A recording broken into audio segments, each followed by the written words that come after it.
them chips. Well, we're back. Heck yes, we are. Yep. Woo! Yeah. Man, it's been like a week and a half or something. Time flies. Boy, does it fly. Editing and posting So podcasts. much. But we're actually back with Steph and Tracy again for kind of a part two of Kind of. attraction. It is, isn't it? It is. I don't know why I said kind of. Be certain. Be certain. Yeah. Confidence, Paul. Confidence. This is part two. Oh, you Dang forgot it. your cologne. That's why you're not as confident. my what? Cologne. Cologne. I forgot to put cologne on. Yeah. Anyway, yeah, we're back with part two. And just a reminder, these are veteran podcasters we have with us. So Steph has her Notable Peeps podcast and her Utah Fan Club podcast, which we did an episode of. Yeah. On which one? I can't remember. We were Utah Fan Club, right? Yeah, it we was were Utah Fan Club, and it's not numbered, but just look for, it's about Paul being a intellectual property. Yeah, and then I don't know what I was there for. You were the Wisecracks, co-host. probably. Yeah. That's right. Wait, do you remember your title? Oh, I was the philosopher. Yeah, Fan Club Philosopher. Yeah. And then Tracy's podcast is Thy Neighbor podcast. Uh-huh. Yeah. And I just want to say, Tracy she's helping save our society. Exactly. We were talking about One this. community member at a time. Yeah, or one gym goer at a Yeah, time. one gym goer. So I'm pretty passionate about people going to the gym and actually saying hi to each other. Yeah, so and I encourage actually you to do so. acknowledging and interacting with each other. I think it's great. I think also there's social norms around there. There's all this like loaded stuff, but it would be nice if we could just What do you mean, say loaded stuff? I feel like that sometimes people feel like, oh, that person's married, this person's not married, and there's like all these social contracts, right? And so as a result of that it's nice to just be nice to the people and to create community. And the people I actually on my gym that have become my closest friends are kind of the older men in the class because they're not afraid to talk to you. They're not afraid to, and they feel like they're, of course, like it's low risk as well. But just in the regards that it's nice to be said, to say hi and to be kind to people. Yeah, I agree. Yeah. I would also say, as a single red-blooded male, I do want to talk to more people at the gym. One of the big motivators is if they're attractive women that I want to flirt with. So my motives are not as pure as yours are. But nevertheless, I still think it's good for strangers to interact more with each other than they do. Right. That's all. Yeah, go Bryce. I'm all in. Do it, dude. No, don't cheer me on. Okay, I am cheering you on. My though. motives I am are mostly selfish. No, I mean, I think that's great. Thank you. Yeah. Thank you. Okay. It's interesting how, like, in some, like, there's this cultural thing where, like, in some places people are more friendly and talkative than in other places geographically, too. Like, when I lived in Apache Junction for a while in I don't Phoenix, know what or where that is. It's in the Phoenix Valley. Some people say it's the meth capital of the world. Oh. I lived there for It's a claim to fame. It wasn't... Paul's like, but I call it home. I did for like 6 months or so. I was living with a friend out there. You know, I think the Walmart there has like the highest tattoo concentration in America. Whoa. But people were very friendly. Like everybody would like say hi and stuff. That's but cool. in Phoenix proper, hardly ever. And I remember when I was going to Arizona State in college, like, yeah, you would just walk past people and you would not say hi. So much so that one time I was coming down some stairs and some cute girl walked past and she just said hi really badly, and I like stopped in my tracks. Like, whoa? What? And I said hi. Well, that was a double whammy, right? Because she was a cute girl and she was saying hi. Exactly. So that that was taken aback. That was twice. way too much for you to process. It was in My such a brain short was amount of like- time. It was crazy. Anyways. Hold back. Well, so anyways, that's the story of the friendly girl at ASU. That's right, and we totally did not have a sequence of technical difficulties. Yeah, that we definitely didn't interrupted have us. 3 technical problems, one right after Yeah, another. which made us think we were recording Lasted when we about weren't. 40 minutes. So we're not reenacting any of this. This is totally Stop authentic. accusing us. Stop accusing us. Yeah. Anyways, magically a hat instantly appeared on my head. Oh, And that's I'm right. 'Cause testing to Steph, see what do where you I find rock it. attractive? Yo, Steph, Oh, do that's I right. rock this Guys thing? who rock hats. So when you go like that, you don't rock it. He was trying to be a gangster, but But I am attracted to a guy that can rock a hat. Yeah. And so Paul and Bryce busted out their hats, and now I'm like, dang, Yes. I'm attracted to these guys. Our future sponsors of this show, mine is an Edge Homes hat, and Paul's is a Rad Power Bikes. Rad Power Bikes. Yeah. And they're going to send us lots of money. Totally. At some point in the near future, probably. Edge Homes, they're the best. Yep. Rad Power Bikes. Want to ride? I don't know if that's their slogan. But okay, are we recording? Because I don't want to fake enact this again. No, we're definitely recording. So, at any rate, okay, so what we were saying was that hat rocking is one thing that... Okay. Hat rocking is one thing that Steph finds attractive. As is expressions guys, of desire for self-improvement. Yeah, she likes not guys actual self-improvement. She likes guys that... Kidding. She likes guys that will lead her on and say that they're into self-improvement. Yeah. Just kidding. She likes guys into self-improvement. What else? What other qualities? I feel like Tracy was leaning forward to say something. Okay, Tracy. I was just going to say that I mean, in the regards that I feel like attraction is very... I mean, what females are attracted to, I think you can, they're like, each person's different, right? Like, this is a perfect example of Steph having like a very specific. Yes. Like, in her head, there's this thing that she's like, this is what makes a person She also attractive. mentioned accountants. Yeah. Someone who can do finance. Well, it's not just accountants, but people that like are... because I'm a dreamer and I want to have all these businesses, but I'm terrible at the finance side. So I want someone that like can do the numbers and I can dream. Right, which is part of the thing that even earlier I feel like Bryce mentioned how we often want to be with somebody who we feel like we have their synergistic capacities, and that would be kind of the whole like opposites attract kind of idea.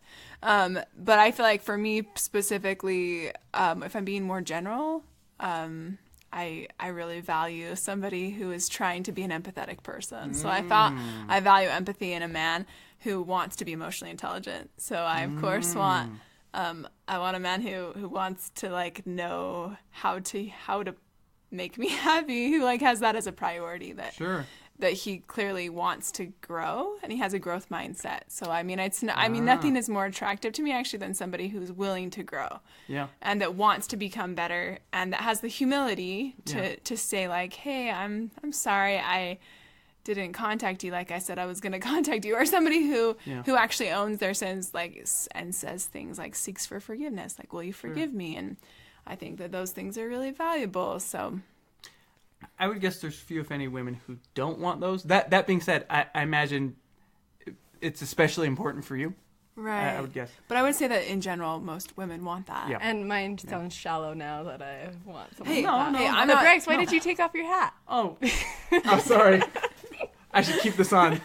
Yeah. It's just I looking thought I was good, Bryce. thank you. All right. Well, see, it's about if we ever behaving in a way that benefits other people. I mean that's we're talking about empathy. I mean, part of like being attractive is like exercising some empathy to like up our game. So I mean, it's not wrong to want to be appealing to other people within reason, within healthy bounds. Yeah. What were you gonna say, Paul? I was just gonna say if we ever change our podcast image to be the two of us, we'll make sure we're wearing hats. Yes, so we can get sponsor dollars. Sponsor dollars. Yeah. Yeah, I was gonna say though.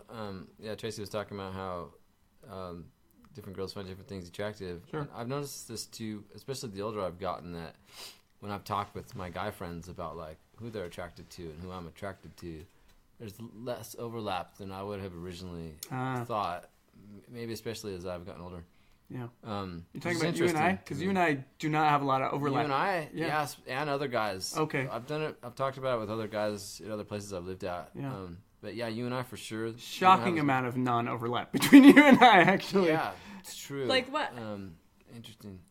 It's a good We'd have question. to mention specific people, I think. I don't know. Yeah, I don't remember if we got into the specifics of why we're attracted to this person and why not, but we'll have to think about it. But going back to what Tracy said, though, we will definitely want to have you on because we'll delve into emotional intelligence and growth mindsets. I mean, those are huge. I'm a big believer in those too. So we'll try to have you on. Yeah, I feel like. Well, I would just like add to this in regards that attraction is kind of that like to me, that's the initial kind of, I'm like judging you at just your face value. Right. So that's very visual. I feel like attraction, but for me, attraction, as I've matured in life, because that's how I'm going to say it, is that I feel that it's not just this physical attraction. Like, it just isn't. For me, it just isn't. Like, there's so much more to it. So I feel like, especially with a guy who, like, I appreciate a man who's willing to take risks. You know, I want a man to be willing to take the risk of asking me out. And that's attractive. That actually increases his attractive level when he's not super, like, low confidence, right? Like, I would say confidence, of course, is an attractive feature. So all of us, if we show up in a more confident way. We did an episode on confidence. Did you do confidence? Yeah. I mean, I feel like that's a naturally attractive feature when people show up and are like, I'm here, and like I'm doing it, you know, and they just own it. And I feel like so many of us, like, so one of the things I think that Steph's her superpower is that she is vulnerable and she is authentic, and I feel like those things make it so easy to connect with her. It's so easy to be like, oh, it's relatable. Right? As a child, she was in a very vulnerable conversation with a close friend who was radioactive. It was a very radioactive, vulnerable conversation. That's how she got that superpower. Oh my word! Thanks, great Bryce. Origin story. I love that. I really appreciate how Bryce tried to make that funny. Tried and succeeded. I was just taking a risk there. Humor always involves taking a risk. And Tracy is apologetic now. I'm sorry. No, it's fine. Bryce got touched by a radioactive joke book one day. Small child. A lot of people say, "What? Wait, so he's." I don't see his superpower. Hey, speaking of which, let's be real. Let's be real though. Like, generally attractive quality is being funny. Let's be real. Like, what girl doesn't like to be with a guy who's like funny, and she finds her humor. She finds his humor funny, because humor is also an acquired taste, right? And it's very subjective. It's very subjective. So I feel like you also find, like, that's something that chemistry, in my opinion, is when you, like, mesh in your senses of humor, or that person is so entertaining to you, and they just love that you laugh at them. Like, every guy knows, like, that makes me feel so good. Like, she's laughing at me. She's laughing at me. That's very true. No, guys like to be the entertainers. A little bit. I would say relatively more so than women. I mean, if I'm going to be super honest, I'm going to say a lot more than women. I would agree. There is a lot of truth to that whole idea that, like, if you want a guy to know that you're interested, touch him on the arm and laugh at his jokes. Oh yeah. Did you hear that, Steph? Did you hear it? Yeah, but I just noticed that Bryce is, like, holding out his arm for you, Trace. Oh, sorry. Wait, what did I do? He, like, put your elbow out like that. That was purely incidental. But or maybe I'm just, I can't turn it off. I'm always trying to draw the women towards me. Yeah, unconsciously. Like, floating elbow. Okay, I gotta put this point in here, though, because we talk about what things we're attracted to, and girls will sometimes say, like attraction is not as big of a thing for me, or whatever. I hear they'll try to downplay the extent to which physical attraction is important to them. Yeah, because they don't want to come off as shallow. And, you know, to be fair, I was thinking about this. You know, I think, you know, going back. Sorry, Paul, I'm hijacking your point. But going back to, like, last episode about, or 2 and 3 episodes ago, about differences between men and women, right? Like, from an early age, women or girls, you know, become more socially attuned. Their battleground, so to speak, is about relationships and relational aggression and protecting themselves from the judgment of other people, and, you know, potentially being the one judging and excluding other people. Whereas for boys, theirs is it's a less emotionally sophisticated battleground. It's about asserting our independence and, you know, not showing weakness or feelings. Anyway, all that to say that I think women are probably more likely to be judged by other people, a lot of them women, and or to be the judgers. Yeah, interesting. Wow, that's why was I saying that? I don't know. How did I get on that topic? Well, I'm not sure, but that was relevant and useful. For some reason that was related in my mind to what you were saying. No, it's great. It was I think that's fair. Like, what were you saying, Paul? I was talking about how women will say, like, you were saying they this is one of the reasons why they'll say that, well, attraction is not that important to them. That's right. They're trying to keep up an image and protect themselves from being unfairly judged by other people. Oh, sure. yeah. Sorry. Which I feel like I'll be judged for this hat comment.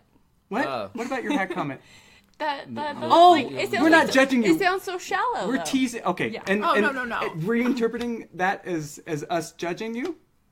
No, I was just saying listeners might be like, that's her number one thing, not empathy, like Tracy. Right. Sorry, I was getting too deep. Let's be real. I should have kept it more surface level, all right? Yeah. No. And listeners, stop judging Steph. Yeah, be nice to her. Yeah. That's great. Who do you think you are? Get the beam out of your own eye. All right. At any rate, you hypothetical listeners that may or may not exist. Maybe you need to go listen to Thy Neighbor podcast. There we go. Okay. At any rate, but the point that I was kind of wrapping around to was that women will say this, and guys might sometimes say that too. I don't know. I feel like usually I hear women say it more though. I would say that I am very reluctant to express that honest sentiment to women. Yeah. Because I'm afraid I will be judged. And I have a lot of data points which back that up, right? Express what honest sentiment? That physical attraction is important to me. It is very important. Now, I agree. I totally agree with what Tracy's saying, that it sure ain't the only thing. But I would say it's necessary. I would say it's the number one. I would still say it's the first thing that comes in and is like, am I attracted to that person? Right. It's the first thing, time-wise that we notice or we don't, There's it's necessary but not sufficient. There's for a good relationship. There's a summary online at Psychology Today by Madeleine Fugere. I don't know how you pronounce that. PhD. So Dr. Fugere, what she does is basically she summarizes probably about 12 different studies about attraction, and just give some things that and she kind of gives some little summaries. And one of the things she says is that she was talking with her friend who said attraction isn't that important to her. And then she said she sat down with the same friend to scan online dating profiles. Mm-hmm. This is her story. Louise told me that looks were not that important to her, but that a good sense of humor was a must. But not once did we say, as they were scrolling through these things, not once did we say, this guy seems like he has a great sense of humor, or this man has very kind features. We only stopped to further investigate the profiles of men who seemed physically attractive. Case in point, right there. Like what Tracy was saying. And these studies show that when people ask us, we will verbally we will rank sense of humor, intelligence, kindness, understanding, and family orientation higher, or as important as good looks. But our real life decisions reflect that good looks dominate. It's like the first, I don't know. So, and I think I also need to just throw in that, I feel like this is just Steph's honesty versus my not being as honest, in the regards that I feel like it's true. All of us want to be with somebody who we find attractive, sure. And that that's initially there. It's really. Yeah. So some of this though is that one of the things that they pointed out in these studies is that when you say attraction is not that important to me, what we really probably mean is the luxury exceptional level of attraction is not, because they kind of put these on this they kind of put these on the scale where there's needs and wants, and we all need a certain level of attractiveness. Sure. We don't need, and there's diminishing returns the more attractiveness we have in our partner beyond that. And in fact, it can be negative if we're not. This is still from Dr. Fugere's analysis of these studies. Exactly. Yeah, that there's you're statistically you're more likely to have long-term relationship success if you're about matched in your physical attraction and how much you're physically attracted to each other. So if you're both, physically attracted, relatively the same amount to one another, that's better for long-term relationship success. Yeah. So the more, guys are probably the ones that tend to be like, I'm going to shoot for the moon and try to get someone way above their pay grade. Kind of thing. Attractiveness grade. Attractiveness grade, yeah, and it's not necessarily the best idea for long-term happiness. And it could just be them that's their male bravado right? Yeah. Which, to assert our independence and our awesomeness. Yeah. Whether or not it's rooted in reality.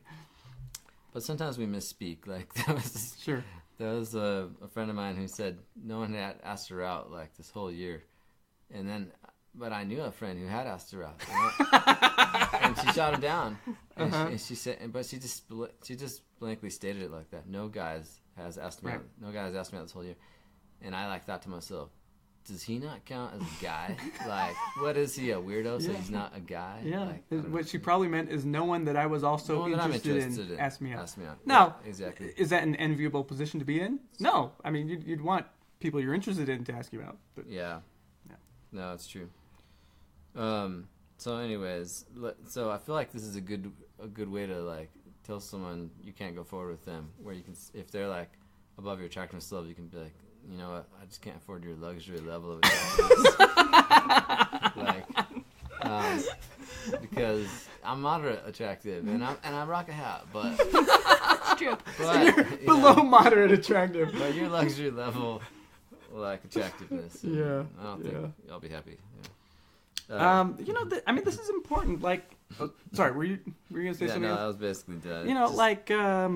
Chuckling at yourself. And we kind of touched on this earlier, but this is a point I wanted to make, that like, a lot of attractiveness, can be cultivated on an individual level. There's some things we can't do. Like Paul and I can't make ourselves taller unless we go to China to get extreme surgery But break your bones. But there's other things that you absolutely can do to increase your attractiveness, and it's not wrong to want to increase your attractiveness. I know for me personally, for a lot of years, like back when I was an undergrad, like there was a lot of room for growth I had back then, as we all did. And one of the things I lacked was a little bit of realistic expectations about my dating efforts. And some of my friends even like were pretty direct. They're like, "Hey, Bryce, you're going after girls who are like." It's not.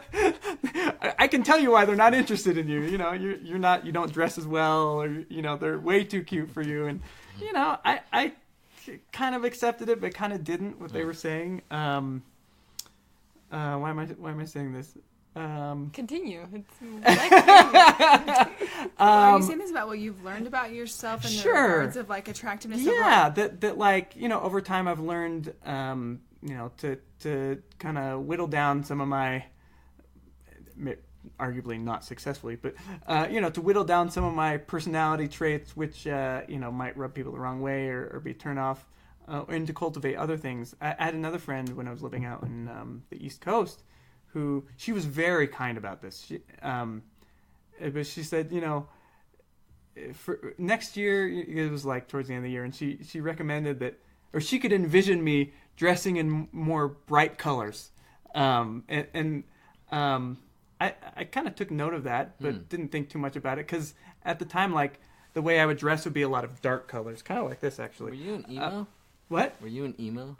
An emo? Yeah.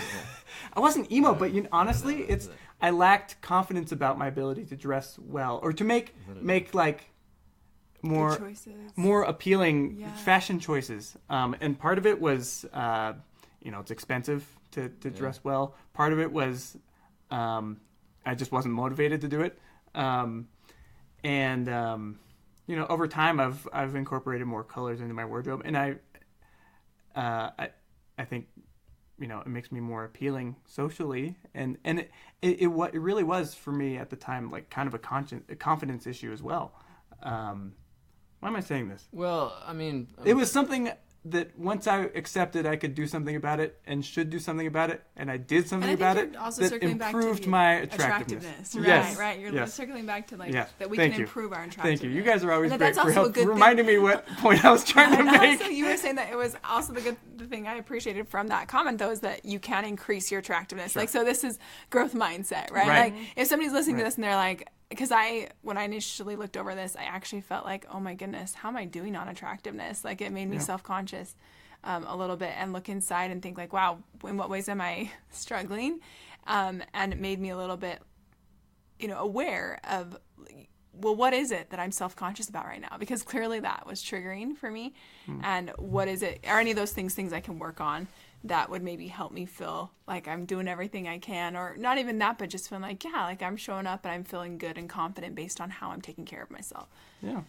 Those are things we should reflect on. Those are good things to reflect on. I think that was a good point too, that you were struggling with confidence, so you didn't want to wear brighter colors. You didn't want to stand out. Exactly it. That's why I went for darker colors. You wanted to like hide, basically. Exactly. And I think that we've all had those moments where it's like, no, don't look at me, because if you're like showing interest, I'm gonna be like, what's wrong with you? You know. I didn't feel necessarily that way, but I did feel self-conscious about my fashion. Absolutely. Yeah. A lot because my mom, good fashion sense was not taught to me as a child. Hardly. Yeah. The opposite. Anyway. Well, yeah, and I think my experience too has been that we can change our attractiveness, whether that's how we dress, our physical appearance. We can, and I feel like in my experience, changing my physical appearance has been the thing that has often made the most quick impact to my dating life, So anyways, but again, at the same time, for long-term like relational success, I do think what Tracy's saying, like your ability to manage your own emotions, to empathize with other people, to recognize how to help manage the relationship. Those are all like skills that A, can be developed, and B, are gonna, in the long term, they are more important than physical appearance. They're not. Yeah. It's not. They don't completely remove that from the equation. It is true. The longer we're in a relationship, the less important physical attraction is to relationship success. Sure. But but that being said, physical attraction is important. It's an important part to every marriage. Right. And okay, my dad one time, he was trying to get me to ask out some girl, and I just straight up said, I was like, I'm not attracted to that girl. And he said, well, that's not that important. And my mom was in the room, and I said, well, weren't you attracted to Mom? And my mom like put her hands on her hips, and she's like, yeah. Were you attracted to me? And he's like, well, of course I was. You're beautiful. And then so he stopped bugging me for a few weeks about dating. And then I was like, yes, I won. Yeah. But no, my dad was always well intentioned. He was a good guy. But like there's one of the other studies that I had looked at, or it wasn't a study, but it was like a summary of this one doctor of social work, his experience of couples who he counseled, who 4 couples that ended up in divorce, who the root thing that was causing the biggest problem was that one of the spouses just really wasn't that attracted to the other, but they got married anyways for other reasons. We're talking physically attracted. Yeah, physically attracted. Yeah. They got married for other reasons, and down the road it just caused a lot of problems. And he said, and they lost the desire to be physically intimate, and he said none of the partners that lost desire disliked their mates. All felt guilty about their behavior and expressed empathy for their partners. I can also attest that each one of these couples tried very hard to salvage their marriages, but to no avail. Most of them saw 2, even 3 therapists before they got to me. Truly, these were sad and painful situations. And his point was, making a relationship work is hard enough. Starting out with a key element missing heavily stacks the odds against you. Yeah. So it's still attraction. It's important to still not totally discount physical attraction. Like, you need to be physically attracted to this person. Like, it's important. Yeah. And I wonder, like, with those couples, like, what could they do? I mean, I don't know. Like, if we're talking, like, facial, like, bone structure and facial features, well, barring, like, plastic surgery, there's not... So, I just recently met with a matchmaking service that I was going to be a matchmaker. Be applying for that position. And the big thing that they actually do in like this service is that when somebody actually signs up for the matchmaking services, they receive a makeover of sorts. And especially a lot of their clientele are men. Yeah. And the men are looking for help. They're like, I need help on my fashion sense. Like, I just don't have it. And I need somebody to go with me. Or I need you to help me figure out what I need to be, what looks good. And like, a man with a tailored suit, nice. That looks good. Always. Like, I'm sorry, man, but go get your suit tailored. I'm serious. Like, tailor your suit. It looks really good. Like, and even if a man who doesn't particularly strike me as super handsome, I'm like, whoa, he knows how to dress himself. Like, I will say that does matter. That is a factor. That's something you can control that can help you be more attractive. And I'm not, and I'm not just like saying that we all are so superficial, but we are shallow naturally. Like this is kind of our natural, like we are initially attracted, and that's not so much bad as it is that an indicator to us that we can improve some things as well. We can do things that help. And for me personally, there's certain things that I do and I'm like, I've done everything I can today according to my standards to make to feel attractive. And so I am. And I'm going to look in that mirror and be like, you look good, girl. You know, and you're rocking it and you're beautiful. Yeah. And even when I don't have good days, it's still like my value, of course. Core value is my core confidence comes down to knowing my value. But I still think knowing your value as a human being. Yeah, as a human being, like knowing my contribution. Regardless of whether people find you attractive. Right, whether people find me attractive or not, because that's that's a really uncertain place, and that's a very unhappy place to stay, actually, because people's opinions are going to very much so fluctuate. Right. That's right. So I feel like, but to the point that can you improve it? Yes, absolutely. You can improve your attractive level, and I feel like women, the same thing applies. Like if you really feel like you struggle, find a friend that's really fashionable and have them go with you. Yeah. You know, or do something that can help you to increase your attractiveness. And you know, go have somebody take pictures of you that knows how to take pictures or that knows how to help you look better so that if you are going to go online that you can at least like put your best foot forward. Also, contrary though, I will say that sometimes I'm like, I don't want to make myself look like so good that when they meet me, they're like, that's a disappointment if it's an online kind of situation. I get it. So for me, I'm always like, it's better to meet in real person and be like, they like me because they actually saw me, you know? Right. It's a little bit. Well, but after that, they'll be like, wait a minute, what did she look like again? Then they'll look you up and they'll be like, whoa. So that's it. You know, I don't know. Like, what? This girl. They'll be like, amazing. Yeah, exactly. That's it. I mean, they'll go back to the photo and be like, yeah, that's what she looks like. She's amazing. Something you said reminded me of what Steph said, but I can't remember what it was. I'm going to take that ball. What? I can't remember. Oh. I'm getting old. But no, I think Tracy's making a good point, though, that we all can improve ourselves. Yeah. And that's something I want to talk about another time as well. Is growth mindsets. Well, I think I've already said that. This Fugere, Dr. Fugere, like one of the kind of her summary was that, well, she says that, you know, men recognize the importance of attraction more. They focus on it more initially. Some of that might be like just thinking ahead that, like, well, this is going to be an important part of the relationship, like, long term, you know? Yeah. And being realistic about it. But that she said that basically research shows that attraction is equally important to men and women. And tends to be more important in dating decisions than personality. Is that physical attractiveness? Yeah, physical attractiveness. So all these last references to attractiveness and physical attractiveness. And this is across cultures. Like very interesting. So yeah, it is. So now that it's an important thing to have. The specifics of what is attractive can vary a lot. They can vary. Like a well-tailored suit in some areas of the world may not be as important as. And I don't know. I think what we were like a colorful shirt. You know? Right. I think like we were pointing out before too, Bryce. Even with you and me, like we're not necessarily attracted to the same girls. Yeah. It's just important that whoever you end up with, you need to be attracted to her. Yeah. She needs to be attracted to you. Like it's an important part of a successful long-term relationship. Yeah. Yep. So. Yep. Be attractive, people. Be attractive. And. Seek out attractive people. Steph's going to say something. Yes. I just think that people that are the most attractive are people that are themselves, too. Like, I think that when you really see someone for who they are and they aren't putting on this show and they're just, like, authentic, like, that's attractive. So I think sometimes, like, hearing, like, oh, that quote, like, oh, attractiveness is the most important, or Tracy, how you said that you felt a little insecure, like, reading through this and being like, where's my attractiveness? I think that, like, to just throw that all aside and just be yourself and, like, love the people around you and have fun, and I think that shows, and that's attractive. Which I would say that this goes back to, I mean, this is me, like, being what I ingest in my, like, what I constantly am taking in my own life is self-realization, right?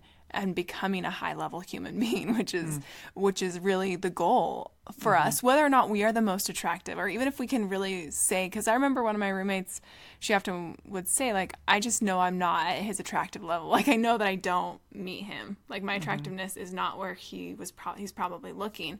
But there was this part of me that felt like that was essentially, how I say it, like, essentially pride, right? Which is like looking up or down. and saying I'm better than somebody or I'm less than somebody. And in all honesty, if we actually believe in equality, or that we believe we're equal, we believe that everyone has the capacity, I still think that's like an ethical more, like, oh, I believe people are equal to me and I believe that everyone has value. But I think when it comes to like romantic interest and attractiveness, like that initial, like, oh, I'm attracted to that person, there's just so many factors. It's kind of like, you're be your own kind of beautiful, but in the regards that all of us are attracted to different things. So that should be reassuring to us. Not everybody is attracted to all the same things either. Yeah. But you can find someone out there. I do believe, regardless of, not that there's, regardless of where we are on the quote-unquote objective, attractiveness, that there's someone out there, probably a lot of people out there, who are going to find us attractive for just who we are. Yeah.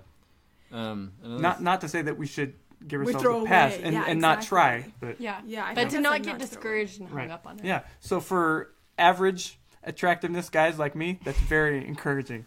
No, it totally goes for females as well. Yeah. Another encouraging thing for moderately attractive people is, this Dr. Fugere says that basically this positive association that we make in our minds with people that are attractive, where we tend to attribute other positive aspects. Halo effect. It only needs a moderate level of attractiveness, not someone extremely attractive. So some amount of attraction is necessary for that, but beyond that is not needed. So and there's nothing more attractive than going up to a person and saying, "Hey, you're moderately attractive to me." No, but the point is that like they only need to be like just past your threshold. That's all. Like they don't have to be like skyrocket. Right. So, anyways, I found that to be true. I mean, especially with some recent. Well, anyway, I found that to be true. Sure. I'd love it if, even though I'm not Brad Pitt, I'd love it if I could, date a supermodel. With that hat, yeah. That's true. Hey, but you're on to something right now. But I found that like I actually don't need supermodel attractiveness to be attracted to someone. Yeah. There are other things that like will really reel me in, even if they're not supermodel level, as long as they're at that threshold. Yeah. Well, so this is what I go around asking girls, like, am I threshold attractive to you? 'Cause that's all that matters, baby. Yeah, and they'll be like, just what? kidding. Okay. Well, we better wrap this one up. This has been an entertaining and fun discussion about hopefully valuable. Yeah, absurd is in some ways to some people. So, so I want to say something else.